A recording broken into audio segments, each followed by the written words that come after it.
Имаме един много специален шорт или съвсем кратка игричка, защото ще завземаме България. Както виждате, тук сме завзели голяма част от Европа. Има някакви бъгове в играта, не ми дава да ги завладявам всичките, някаква лойка. И тук сме завладяли Северна и Южна Америка, Африка, Европа. Както виждате, Русия е в червено. Майко, тук направо ще ми се вземе леша. И сега играем за България. Целта ни е да не умираме нито един път, да не излагаме родината. По алгоритъма няма да учете!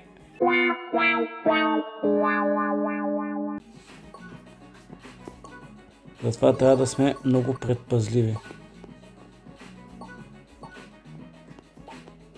И който не може да мултитасква като мене, да си мълчи. Да не се разсейва. Както виждате, конкуренцията е безмилостно жестока. Оп! Оха! Много съм добър. Те по принцип трябва да ги пазим, защото с тях може да убием някой, ако случайно минава от тук. Хамбургер! О, печага! Няма да се завърнеш, съжалявам. Пчеларството ти беше до тук. Така, по принцип за тези, които играят, няма да е много зле да гледат картата отдолу. Защото някой път забравям да я гледам и ми изкача някакъв и ме убива. Разбира се, случвало се и да се самоубивам.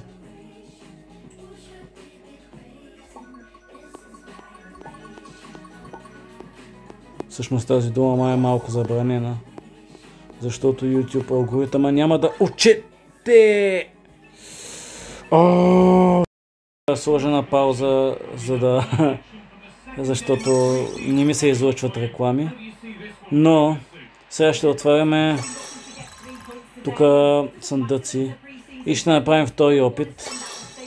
Както виждате, аз позорно се самоунищожих, което е много сходно с реалната политическа ситуация в България. Самоунищожение и тук рекламите правят половината игра. Но тук ме пусна на много кофти място и просто изключително лесно мога да бъда убит. Черепа умря и както виждате, много бързо напреднахме. По принцип фиктивно може съвсем скоро да си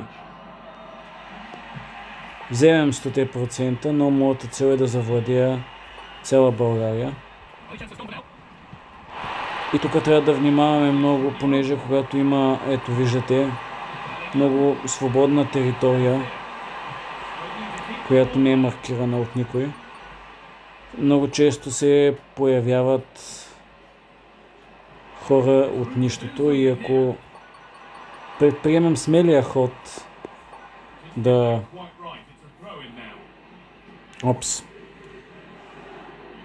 експериментираме с по-дълги разстояния, може много лесно да бъдем уловени.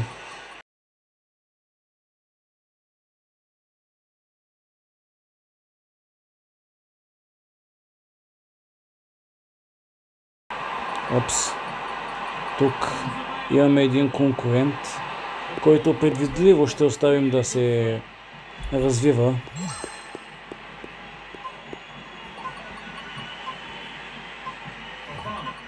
Върнахме се, имаше отново реклама. Както споменахме, нискобюджетните игри. Мисля, че вече няма какво да ни се опре. Мисля, че нашата работа е ясна вече. Да, ето. И сега да видим какви неща ще ми даде от бонус гейма. Някой път имаме голямо находище на диамантчета, но за това време толкова. Надявам се сега да не последва отново реклама.